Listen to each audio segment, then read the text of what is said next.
नमस्कार. आज आपण द्राक्ष ऑक्टोबर छाटणी पूर्व तयारीमध्ये जी पाठीमागच्या 3 सेशनमध्ये माहिती घेतली, त्यामध्ये आपण माती परीक्षणाचे महत्त्व व ते परीक्षण कशा पद्धतीने केलं जातं या संदर्भात आपण माहिती घेतोय.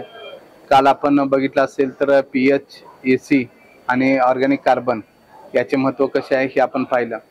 त्याचबरोबर आता आपण बघणार आहोत की माती परीक्षणामध्ये एनपीके, नत्र, स्फुरद आणि पालाश याचं कशा पद्धतीचं महत्त्व आहे, त्याचा अनालिसिस का गरजेचं आहे. आपण आयडियल ॲग्री लॅबच्या माध्यमातून जर बघितलं, नायट्रोजन, फॉस्फरस आणि पोटॅश हे तपासलं जातं आणि हे तपासणी करणं का गरजेचं आहे, कारण की बऱ्याचशा वेळेस नायट्रोजनचा लीचआउट होऊन जातो अति पाऊस झाल्यामुळं.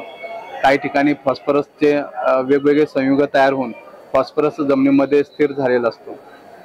काही ठिकाणी पोटॅश अवेलेबल भरपूर असतं पण ते पिकाला उपलब्ध होत नसतं. काही ठिकाणी पोटॅशची कमतरता जाणवते.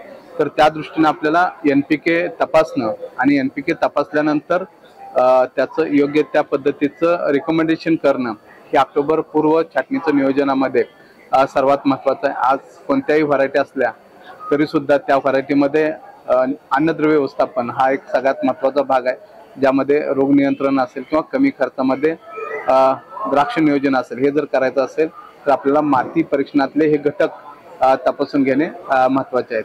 धन्यवाद.